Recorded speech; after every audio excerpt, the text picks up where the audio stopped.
Hello and welcome to another episode of The Standings, where we review the sports standings except we're sitting. I'm Daniel, and I'm of course joined by Morgan today, but we have a lovely guest with us, Lily, today. Welcome. You for having me. Yes. I have a question for you, Morgan. You were just at the Bucks game. How was it? The Bucks game was amazing. Giannis was making history. He was making free throws, and I was sitting there. He took 13 seconds to take a free throw, and take all the time in the world you need, Giannis. I am here to support you. I was so excited to drive down to Philadelphia, see the Sixers lose, see the Bucks win. It was a beautiful day for me. And what are you looking forward to this week, Lily? So, along with the Women's Final Four and Championship, I am going to the Minecraft movie on Monday with Morgan and a bunch of friends from Scranton Scope. So, I am very excited for that. That's awesome. I got a chance to see it, and it's worth it. Trust me. All right. I'm trusting you. Let's move into our first segment. Let's talk about women's NCAA tournament. And we have Lily here, who is a little bit of an expertise in this field. So, I'm going to give it to Morgan first, and then we'll go around. But who is your favorite to win it all? So my favorite to win it all in this Final Four matchup, I predict that the number 2 seed will defeat these number 1 seeds here. I am going with UConn. Paige is going to lead this team, and I see a great potential for UConn winning this tournament. What do we think, Lily? So I really want to say South Carolina. You know, they are the champions from last year. I think they have a really strong chance. But it's very interesting because the rest of the teams on the Final Four, being UConn, UCLA, and Texas, were the only 3 teams to beat South Carolina this year. So I want to say South Carolina, but also I am rooting for Paige and UConn. So I can't pick one. I have to pick those 2. I'm going with UConn, and it's purely out of Paige Beckers. She is the face of women's basketball right now. She had 31, 3, and 6 in her last game, which was a great game. And when you look at UConn, they've had the largest point margin out of who they've played so far. They even blew out USC at the end there. They pulled away. In their point margins right now, they had 14, 23, 34, and 69. So over 100 points beating these teams by. This is madness. And it's really a prove-it year for this UConn team because Beckers has been injured these other years, and they've had setbacks with other players getting injured on the roster. Now they have a fully healthy roster. There's no reason UConn should not win this tournament, nor not be the favorite to win this tournament. I am happy you brought up USC there, so I have a question here for Lily. Do you think USC's outcome would have been different if Juju did not get injured? I have to say no, because although I love Juju and although she did get injured, she was the one carrying the team. I mean, there was one game earlier in the season when she scored 38 points, which was more than the rest of her team combined, if I'm recalling correctly, as well. The coach for USC has made some questionable decisions leading up to Juju's ACL injury. The game right before she tore her ACL, she was limping, and USC was up for 15 points, and they put her back in the game instead of letting her rest, knowing that they're in the middle of March Madness. So as much as I would have loved to see USC pull through with UConn if Juju had not gotten injured, I don't think they're strong enough without Juju to make it to the Final Four, with or without Juju. So I also have a question, and it's not really building off that, but totally different. And March Madness as a whole for this women's side of the tournament. So give me the reasoning. There's been a viewer discrepancy since 2023 where Caitlin Clark came in and she was really that face of women's basketball. Now we see Paige kind of taking that torch, and maybe the viewership's not as there as it was last year. But now, why is this discrepancy so great? Like, what has women's basketball done that you think? So, first of all, I am going to have to disagree with you there. I don't think neither Paige or Caitlin Clark are the faces of women's college basketball, but I do see why you would think so. But that does go in with why there's a discrepancy. Who is the face of men's college basketball right now? It probably would still be LeBron James. College basketball, like active players. Oh, you wouldn't know. You wouldn't pick one. And exactly. That's a great point. So that's the thing. So, you know, let's start off back. March Madness for women's didn't even become a thing until 2022. And as controversial as she is, it was Sedona Prince who highlighted the discrepancies between the NCAA tournaments. So then we had, Caitlin Clark and the whole Angel Reese and Caitlin Clark rivalry, which is why you had a lot of viewers. But then now there's no Angel Reese, now there's no Caitlin Clark, but we do have a Paige Beckers. But we're able to know those names because they have completed at least 4 years of college. We got to follow Caitlin Clark, Angel Reese, Paige Beckers, Cameron Brink from 2020 when they went into college. And as great as Caitlin Clark is, she couldn't have declared for the WNBA until she's 22. The only exception for declaring for the WNBA draft is if you're an international player. They have to play 4 years of college or wait until they're 22. You don't have that rule with the men's. We could have seen Bronny James play all 4 years of college, and he could have been great. But he declared, I think, his first or second year of college. We didn't get to see him play at all. But we get to follow these players. Paige Beckers, as you said, has been injured before. We got to see her play and then get injured and then play and then get injured. And now she's made this huge comeback. We got to follow her story. We get to know these players. We got to know Paige, Angel, Caitlin Clark. We're getting to know Flau'jae. We're getting to know AZ Fudd. We have Sarah Strong this year, who is a great freshman at UConn. We get to follow her story for at least 3 more years. Like, we get to have these faces. And as well, with NIL, the women are doing a really great job at making it known. For the entire March Madness, between men and women, there's only one male player in the top 5 for NIL and in the top 5 for Instagram followers. People don't know the faces for the men's. People know the faces for the women. I can go up to anyone and be like, oh, March Madness, who are you watching for right now? Name a female player. They're going to say Paige Beckers, or they're going to say Juju Watkins. We get to follow these players and their stories, not only through college, but through the WNBA as well. And for the NBA, we don't know these players in college. They're just going 1 year of college, playing in the NBA. I don't know them. I don't care about them. But for the women, I get to know them. So I think that's the discrepancy. I think as well with that, they're able to brand these women better because they're there for longer. And like you said, they're able to build those storylines. That's an excellent point to make. And by building those storylines, it makes those players want to stay with their team. And they're going to these big colleges. We see it with the men's, where we'll talk about it later in the show, but they're at these smaller colleges and they become the star of their team and they immediately move to that big college and get drafted straight away. So they're not even able to build a story with their team. That is an excellent point. But do you also think that women's basketball has been more watchable in a scoring perspective? I think women's basketball is more watchable than the men's because you see a lot of complaints with not only boys college basketball, but the NBA as well. They're too soft. That's all I keep hearing. Bring back the 90s when they were physical. You watch women's college basketball or the WNBA, I'm sorry, they're clotheslining people there to get those points. They're physical. They're physical. And it's a physical league, and they make that known. Just because they're women doesn't mean they're going to be soft on each other. Like I said, they're going to close on each other. They're going to pull wigs. They're going to get physical in order to win. And that's what makes it so fun. But with the men, like I said, it's just soft. The physicality isn't there anymore. And I don't know if that's because they're scared of getting injured or something, but just the physicality, they play like they have something to prove, which the men don't. They know they're in the NBA. They have a multi-million-dollar contract straight off the bat. Caitlin Clark isn't even making 6 figures on her rookie contract, and that's a record-breaking rookie contract for the amount of money she's making. And it's not even $80K a year. So they have something to prove. The men don't. It doesn't make it fun to watch. That's a great point. And do you want to elaborate on that a little bit more? So when we're looking at that, you're talking about men and women physicality. I was sitting here thinking about soccer too. I'm a really big soccer fan, and you see women's soccer. You're looking at the United States women's national team there. They are playing hardcore. They're playing fast. They're playing like intense or in your face. And when you're looking at the men's teams for soccer, they are playing a bit more soft and a bit more laid back, and they're more careful about what they're doing because they don't want to get injured. They want to call fouls. Same with basketball. All these invasion sports here with the NBA, they're seeing the flopping rules. Like Joel Embiid is one of the world's biggest floppers. You see him just fall down onto the court, and they're using this for fouls and free throws and everything like that. And that is kind of where the men's games are falling short because they're just using that as a way to play the game. And in a strategic sense, it could be good, but it makes it less enjoyable for the viewer.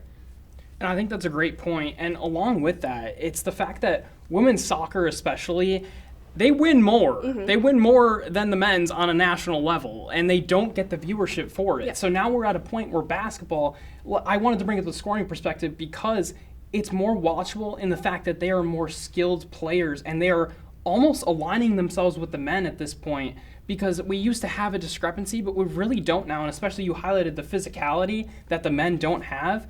People might want to watch that more. So if we get that, we can really see a lot of WNBA growth, especially if these storylines are able to continue in college basketball, barring NIL. Yeah. And I mean, NIL is just endorsements. That does carry on after the WNBA. I believe Paige Beckers just spoke out about that. But also, like, we have, in the words of Jalen Hurts, a hungry dog runs fast. Me, I was starving. That is what the women are doing. They're hungry for it, and you can tell. That's a great point. We're going to go to a commercial break. We loved having you on, Lily. Thank you for coming on. Thank you so much. We'll hope to see you again. We will be right back after this.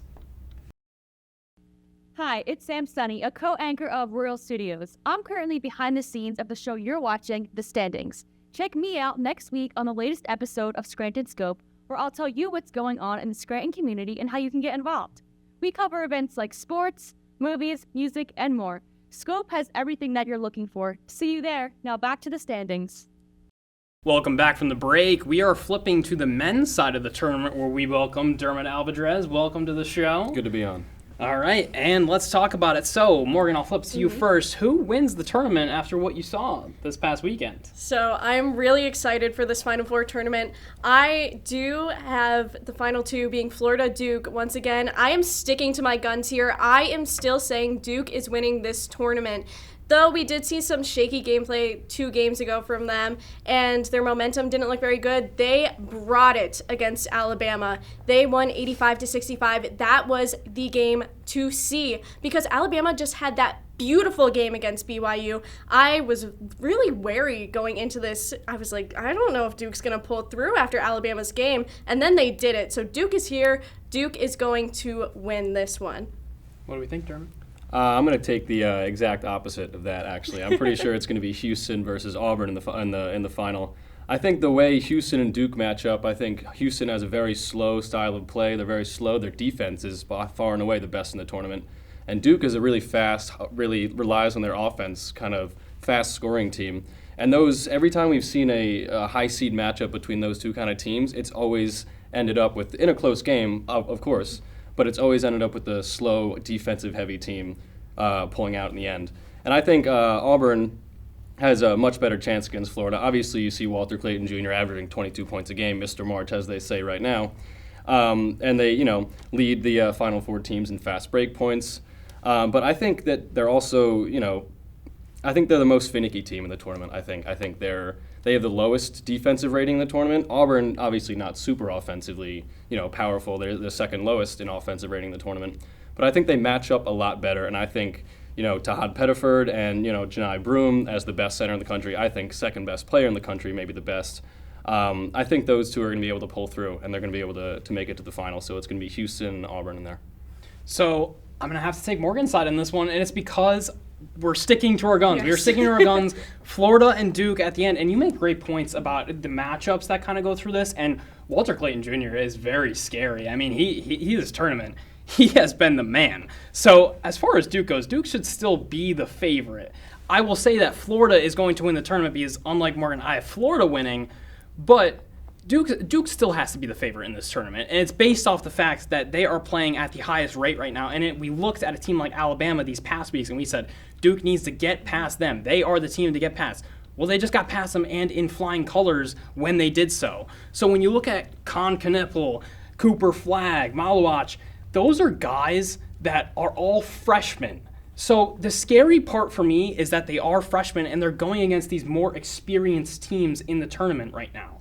So as far as that goes, I think that Con Knipple is going to light up Houston. I think that their defense can only do so much against him. I think he's going to have a great game like he just did. He had 21, and I think they're going to get past them, but then they run into Florida, and Florida going into the tournament looks like the best team. I think through everyone's eyes, if it wasn't Auburn kind of went into the tournament stale, and of course I was very wrong about them so far, but I still think that Auburn loses here and Houston loses on the other side. We get Florida-Duke. We get the matchup that we both wanted this whole time. And I do get a little bit nervous when you're talking about Florida Duke there because Florida was just so dominant this tournament. If you're looking in their previous games, like they're winning. Nobody was even nervous about this. Like everybody knew Florida was going to make it to this Final Four. Everyone could be pretty confident about that. So now that Duke has gotten over that Alabama hump, they do need to take it one game at a time because Houston, Tennessee was not the game I was expecting. I had Tennessee going into this Final Four. I really thought that. And then right as Houston started playing this game, I was like, Tennessee lost. So as long as Duke is like in the right headspace for this Houston game, they'll be fine, and then they'll make it here. It's really risky with their experience. Like I said, you're going against all these seniors, and say Auburn or maybe Florida advances and plays them. Well, now you have Auburn, who has Johnny Broome, who's had a great tournament as well. These seniors are going against these freshmen. They've had more experience in these big moments. These guys have only had high school moments. Now they're in the NCAA tournament, so it gets kind of a little more tight as you get into these games.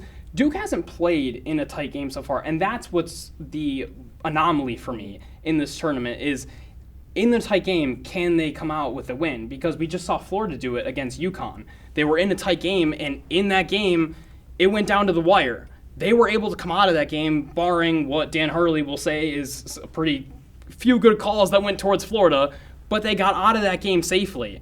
And they showed us that they can take down experienced players on the other team. I feel like when you're talking age here, you're talking like pros and cons. These older teams, they might start getting a little bit laid back, being like, oh, we're older, we know each other, we got this. And these younger teams here, they're going to be more on their toes, like, oh, we need to make sure we're beating these older teams. So that's where you could see kind of a difference there with this younger and older team. I would agree with that. I also think there's two ways that this Duke-Houston team matchup goes. I think, Duke, obviously, like we're all saying, very young team, but also not just the team that's young. Their coach is a young coach. This is only his third year in the NCAA, and he's going against Kelvin Sampson, who's been to 3 Final Fours. I think he's been a coach for, 37, 40-something years? That's great. He has, obviously, the most experience in the tournament, next to, Bruce Pearl, obviously. So I think it's not just the coaching, or not just the players, that are going to be going against people who have better experience. It's going to be Kelvin Sampson, I think, is absolutely going to outcoach John Shire in this one.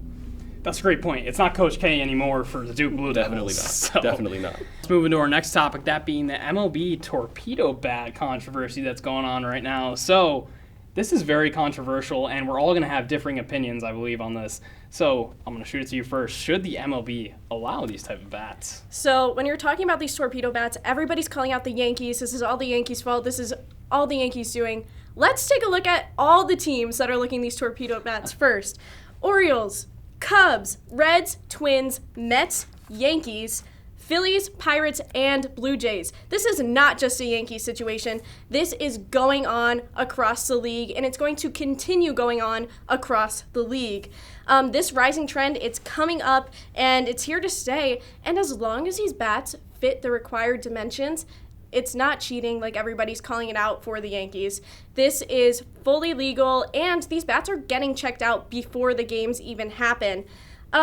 With these bats, though, I'm saying they need a little bit of strategy to them. I don't want to see constant home runs over and over and over again. That can be entertaining for a little bit, and you have seen the entertainment value of the MLB boost up a little bit with all these home runs going on, but this is going to fall very flat very fast. You want to see real baseball being played. You want to see intense runs, stealing, singles, doubles, all that. You want to watch that. So it could affect baseball as long as these players know how to use these bats and when to use them. It could really affect the gameplay, but it could be really interesting seeing from here. I think looking at the Yankees especially, I wouldn't say that the game is going to change to be, totally home run based at all. I think the Yankees this year, especially right now, maybe not across the whole year, it's a long season, but just looking right now, I think it's an anomaly. I mean, they set an MLB record, 22 home runs in 6 games, I think it was last night. And, 5 of those, or 6 of those came from Aaron Judge, who's not using a torpedo bat. Mm-hmm. So when you look at these stats that are going across, like I know the Braves are using them also, the Braves are the worst team in baseball right now. They have not, I don't think they've won a game yet. They still haven't, right? No. So they haven't won a game yet. Yes. And they're, hitting awfully. I think who is it? Acuna, I think, is hitting like under 150, which is ridiculous because he won the MVP 2 years ago, 3 years ago, went 50 or 40 2 years ago. Crazy. So I think it's not going to, totally change the game as we see it.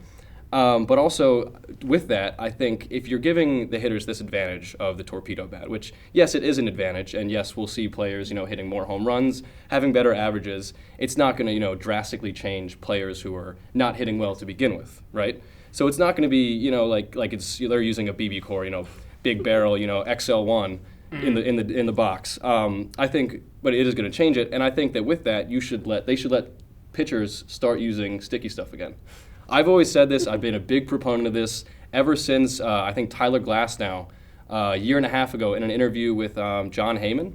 She said that the reason that Tommy John injuries are starting to become so prevalent is because without the sticky stuff on the ball, without the spider tack that pitchers were using for like 5 or 6 years prior, you have to grip the ball so much harder as a pitcher to get that same spin rate, get that same grip on the fastball, get the same run you want.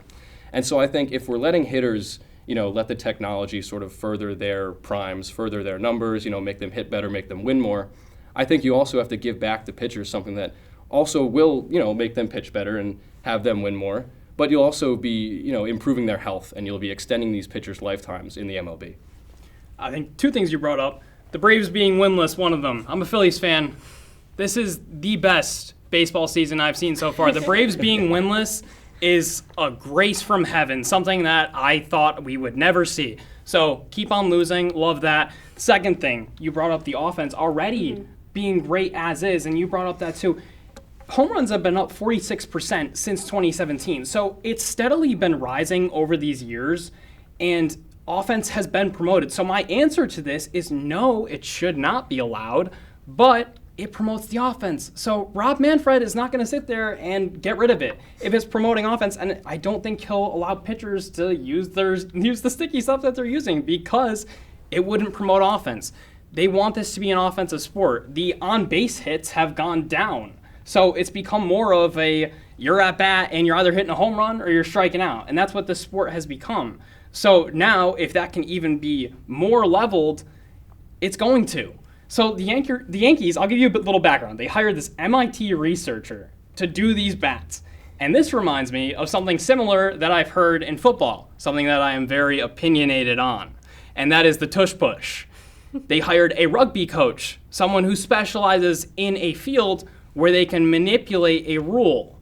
Another thing you brought up, the BB core bats. I've seen those before. I was in Little League, and they used Makos.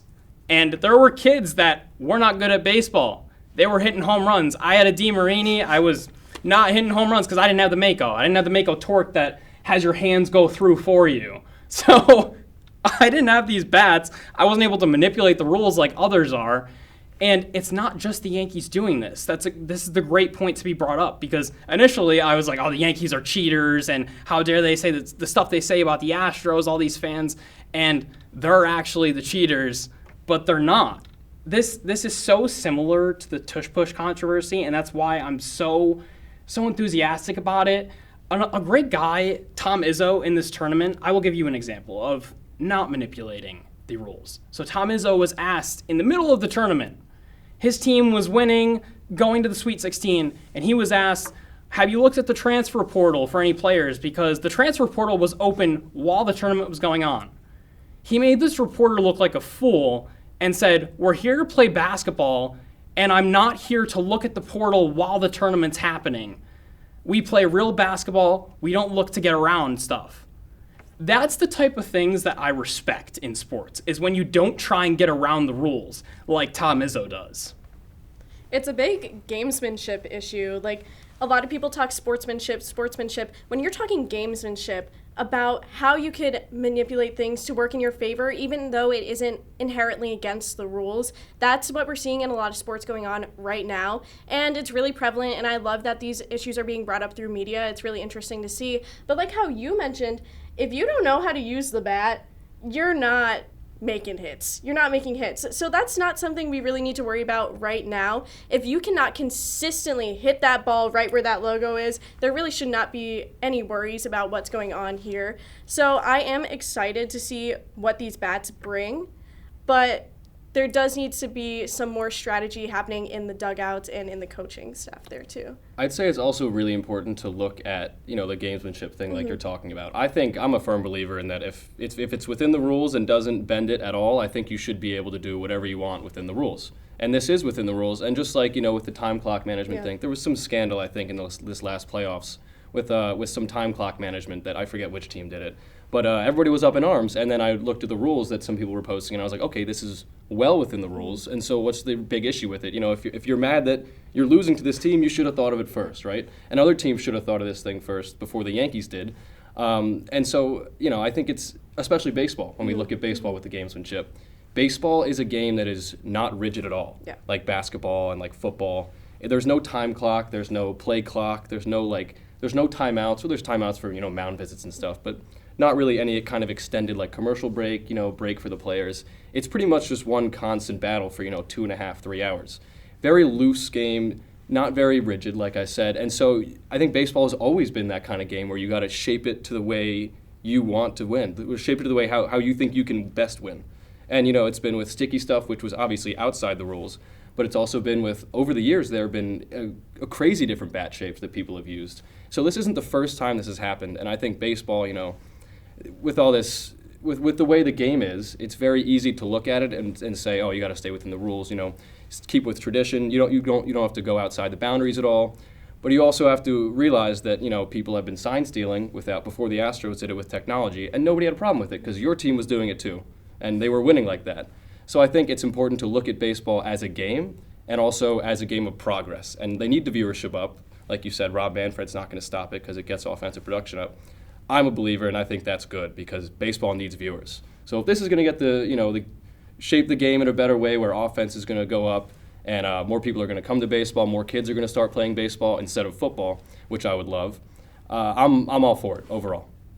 I think if you want to be a better team and you want to compete with what's going on right now, I'm sure that MIT researcher is fielding hiring opportunities right now. I'm sure he'll take 6 figures from you to make your bats. I don't think there'd be any problem at all. So if you're a team right now that does not have those bats and wants those bats for a team, I mean, I can only imagine Bryce Harper having one of those bats and he hits it off the sweet spot and it goes 500 feet instead of 450.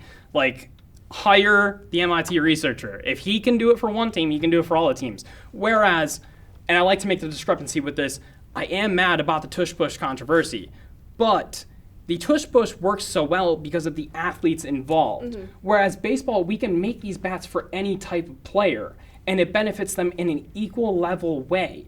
Whereas this play in the NFL is more bending the rules than anything because it used to not be a rule and now it is. Whereas baseball's had this rule for all of its tenure. That's a great talk about this topic. We will be right back after this. My name is Abby Blancato, and I'm an anchor for Royal Studios. Right now, behind the set of the show, you are watching The Standings. You can catch me on Royals Weekly every Friday, where we cover all things University of Scranton. From campus clubs, events, and sports news, you'll get everything you need.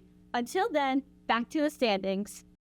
Welcome back from the break. We're going to talk about a trade that happened a little while ago, but a very impactful trade nonetheless. Let's talk about Davante Adams to the Rams. What do we think of this trade, and how does this addition add to that Rams offense? This is a very exciting opportunity for the Rams, adding Davante Adams, but there are some things you need to look out for. So, obviously, he can help the Rams here in the red zone. This is where the Rams need help, and this is where he shines. So that's really exciting. He's a very strong red zone player. He had 40 touchdowns in the last 5 seasons. He plays well, and he causes separation. He gets open, and that's really, really exciting for the Rams. What's really great about Davante Adams, too, is even though he's a bit older, he's been very healthy. He's only missed 3 games in the last 3 seasons, and that's really impressive, especially in NFL standards today. We're seeing a lot more people drop in like flies over there, and he is staying strong. He is a veteran. He knows the game. He knows how to play, and he is successful. These are some of the issues you should look out for with Davante Adams joining this team. He's getting old, and that could be a little bit concerning, but due to his good health, I shouldn't feel too concerned about this, and neither should the Rams, and neither should anybody else. This is still a good age for him. He's still going to do very well, but for the Rams, they are a big blocking team, so he needs to adjust his play style just a little bit to become a blocker for this team. And because of the salary cap here, too, they had to add him in, so they have less opportunity to be adding other players in. But this is a really, really good option for the Rams, and I'm super excited to see how this plays out for them this season. As Cam would probably say, the Rams are building a retirement home on offense with the addition of Davante Adams, but I would say otherwise. Now, so we know the Rams had a little money to spend because this contract that they're taking on is 2 years, $46 million. So it's more than Cooper Kupp is making by $8 million. So one, they see way more value in Davante Adams than Cooper Kupp.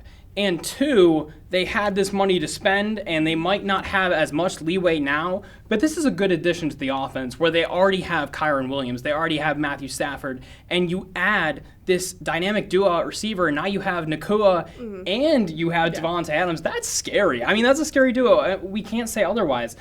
It's just like what they had in New York, though, and that's what scares me, is will the quarterback perform? Because Rodgers was in New York and had Garrett Wilson and Davante Adams, and we all thought that would be very scary. It didn't end up being scary, and that's because Rodgers is out of his prime, which might be the same way with Matthew Stafford, and the offensive line isn't there right now. They need to build that offensive line better. If they build that offensive line, this could be a scary team. We talked about last week how that division is wide open. They only have the Seahawks that are there, and a Niners team that we discussed got rid of 17 of their 52.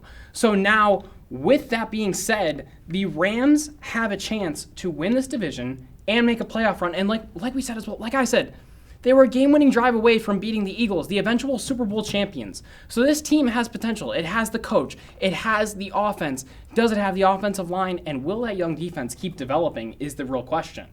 As long as they keep developing, this is a very exciting addition to the Rams, but you never know what could happen here.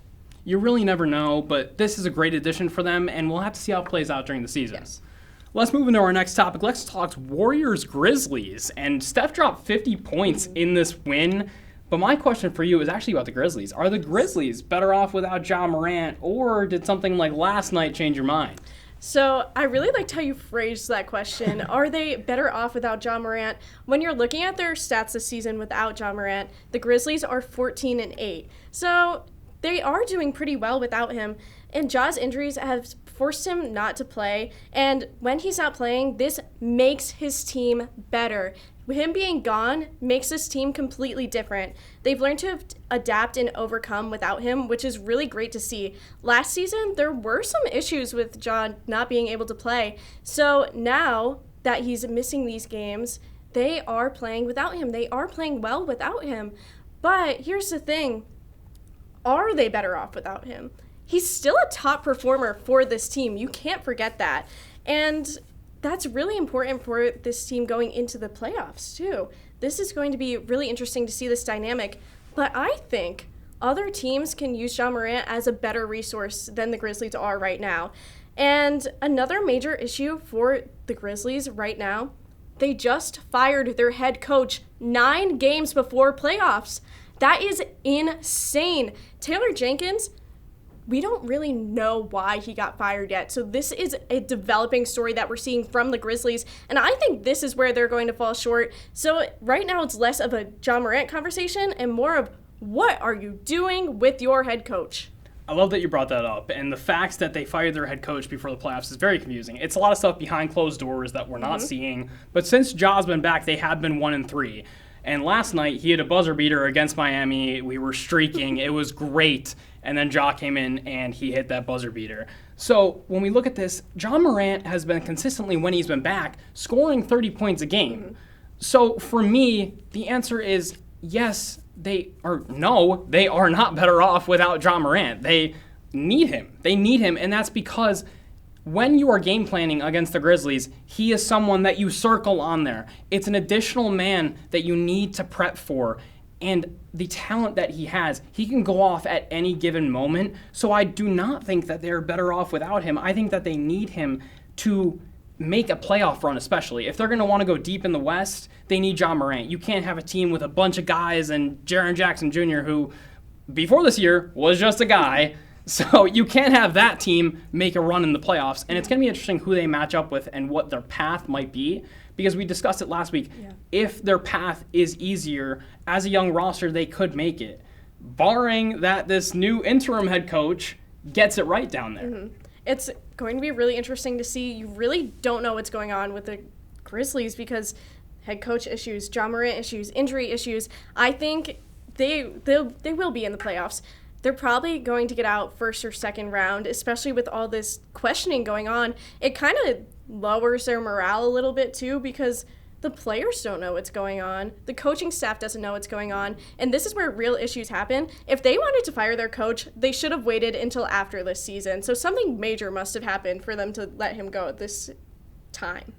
They're really an anomaly as a team, and I want to flip it to the Warriors because Steph has such a great game. Yes. They are streaking right now as well. They're on a 4-game win streak, and when we look at them right now, they could end up as the 3 seed in the West. They could end up as one of those top teams in the West, and with Jimmy Butler's addition now, I know I went off the other day about the game, but we have to acknowledge that this was a great addition. It makes them a way more defensive team. It makes it that Steph can just be the lone star on that team and take them however far they might be.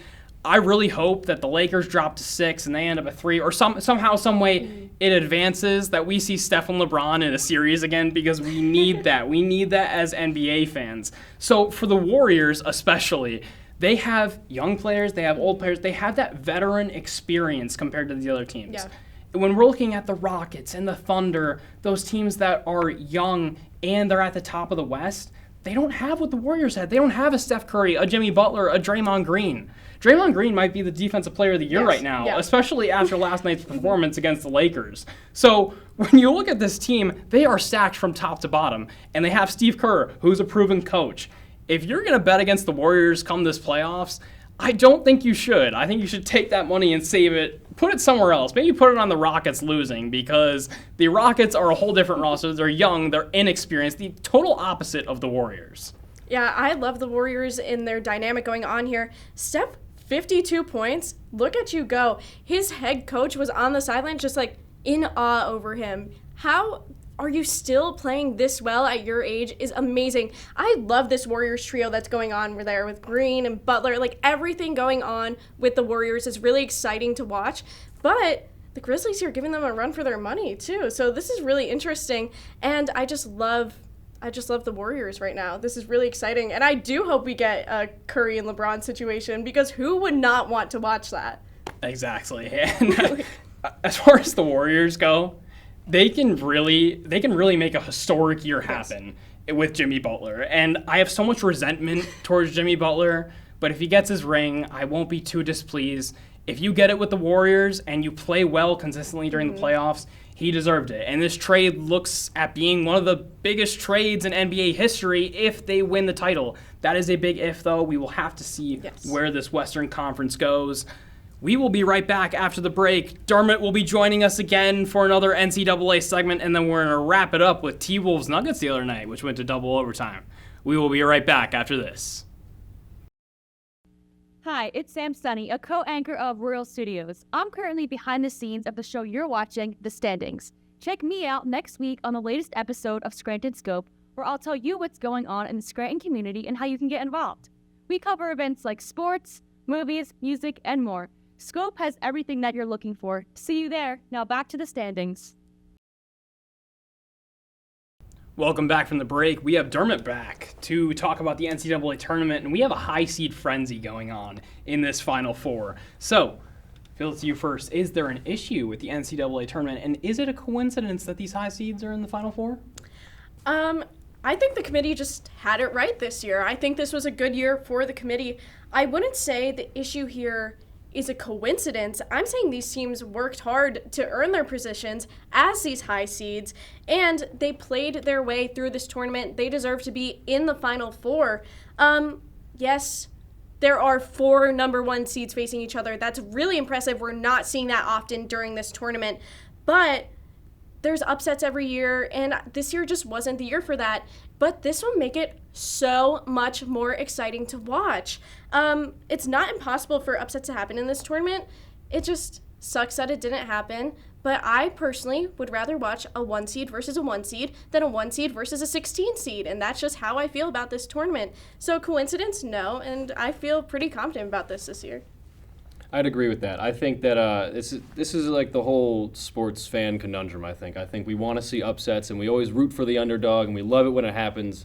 And then when it gets to the championship of a year, and the underdog gets blown out by far and away the best team in the league or in the country or whatever, everybody's like, oh, it was the worst final ever. Everybody's up in arms about it. And it's like, okay, we give you what the committee, gave us what we wanted this year, and people are still complaining about it.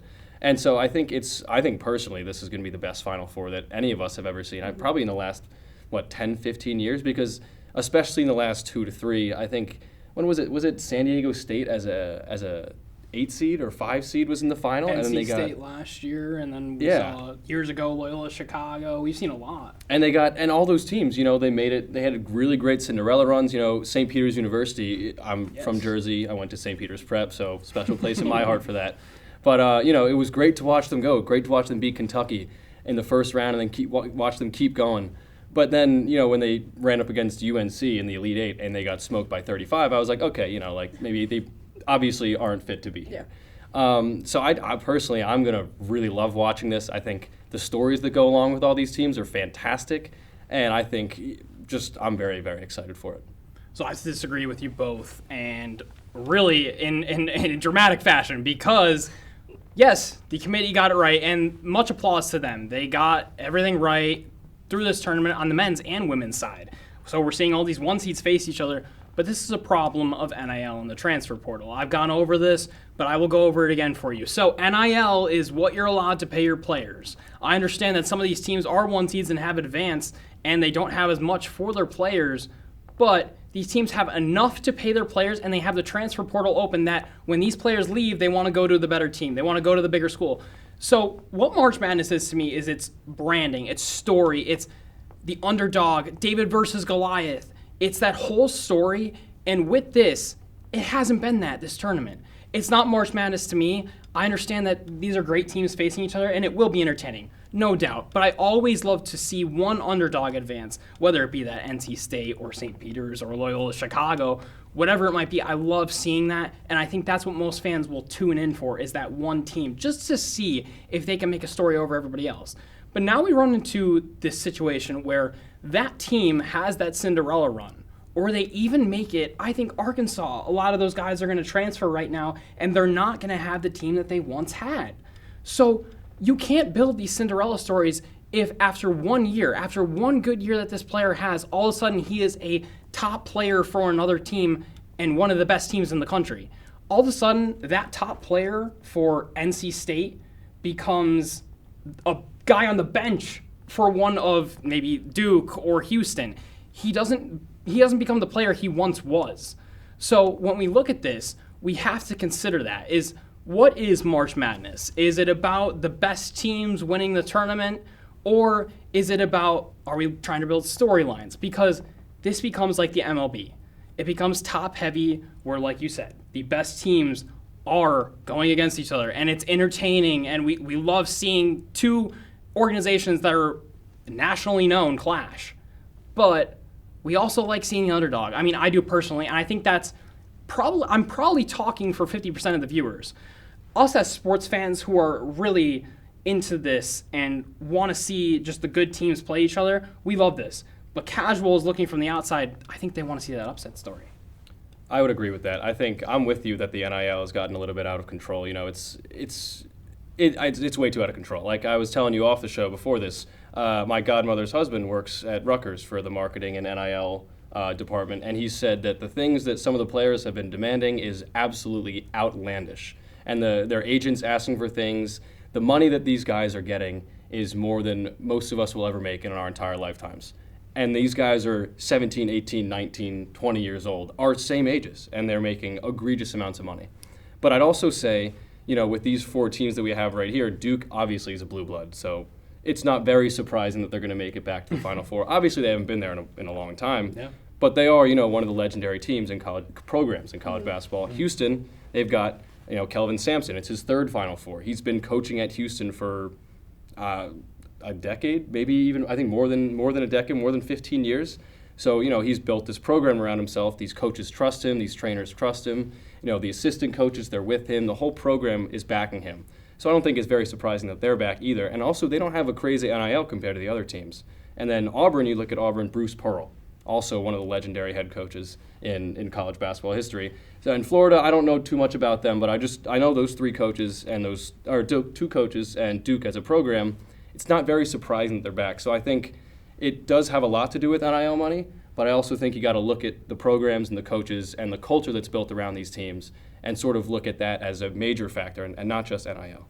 Another problem that Lily mentioned when she was on the show was that these young players will go straight to the NBA. So it's also that point of when I was saying about storytelling and how March Madness is that, it's that these guys from small schools, if they don't enter the transfer portal, they go right to the drafts and they're immediately an NBA star. So we don't get any storytelling in this March Madness except for, like we discussed before, Duke has a bunch of freshmen and the other teams have a bunch of seniors and guys that are more experienced, but we don't really know their names. They're not becoming household names. And what this creates is something that is not March Madness. And I don't think we're going to see March Madness for a couple of years at least. That's about it. Thank you, Dermot, for being on this show. Thank you for having me. And we will have you again so soon, all right? Yeah, good to be on. All right. We're going to talk about the game the other night, T-Wolves Nuggets, which went into double overtime. What do we think? Are the T-Wolves contenders after this game? So what I think about this game, it was a really exciting watch, and Jokic made history. I mean, he had that 60-point triple-double. Are you joking? But you lost. Your team lost. The Timberwolves beat you when you're putting up these historic numbers and you're falling short. This is a really big issue with the Nuggets, really, and I see it less as are the Timberwolves contenders and more of are the Nuggets really where they're supposed to be in this tournament?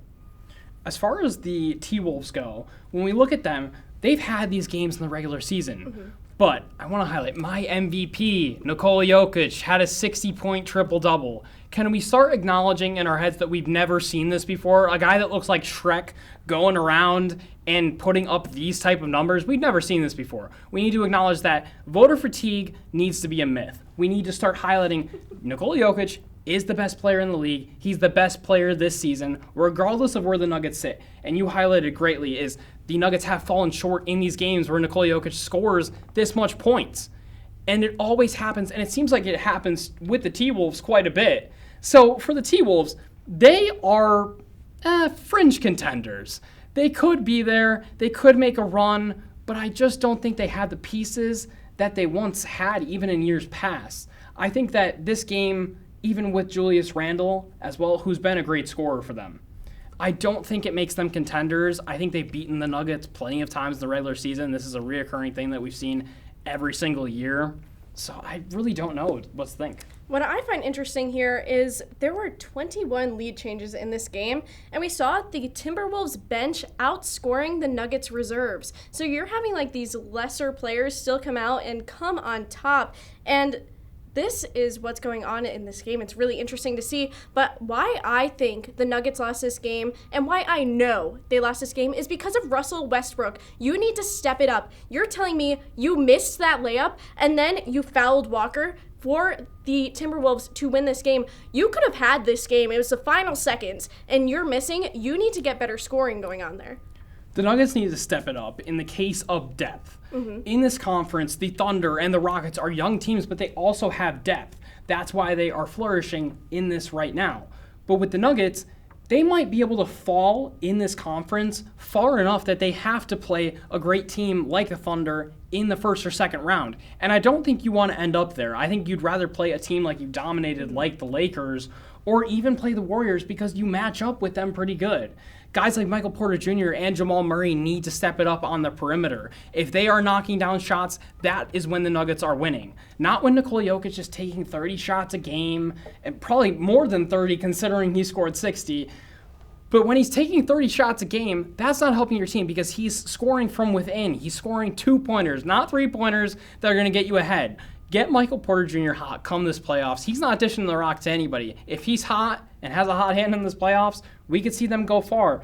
But that's a big if. Yeah, if they want to go far, they definitely need to play a 4 seed, a 5 seed. They don't want to play number 1 seeds in this. They will just fall short right away because they can't keep up. They keep losing to these teams, and Jokic, he needs to rest a little bit. He is a big man, and we already know he doesn't inherently want to be there every single day either. So if you're playing a little bit easier teams going into the tournament, that is just better for the Nuggets overall. You need to be a hot team and streaky team going in the playoffs, and that is why right now the Warriors and possibly the Lakers, but teams like even the Thunder, they're streaking right now, and if they get hot in the playoffs, that's different than this team that has just been stale recently. I mean, it's not the Denver Nuggets that we've seen in the past 2 years, and I think this game highlights it the most because we get to see yet again Jokic scores that many points, and they're not able to win the game. So when that happens, this team doesn't look the same. It really doesn't look the same as what it's been in these past years, and that is the whole emphasis of this for me is what is happening with the Denver Nuggets? Why are you this bad? You should be way better than you are. And I didn't even talk about Aaron Gordon, who scored 30 in that game. He is a phenomenal player, and he is probably the best 4 you're going to have in the league. So what is going on? There's just so much going into this playoff season. I'm really excited to see what moves forward. So I think we're really going to have to keep an eye on the West. But one thing that we haven't really spoken about recently is the East and these sneaky teams moving up in the East. So this playoff season is going to be really interesting for us to talk about. It will be awesome. I cannot wait to dive into it. I can't wait for the end of the regular season because we are going to get to see the matchups right in front of us, and we will have a whole analysis of that in the next show. That's it for the standings, though. Thank you for watching the standings. Check out other Royal Studios content like Royals Weekly and Scranton Scope. See you next time.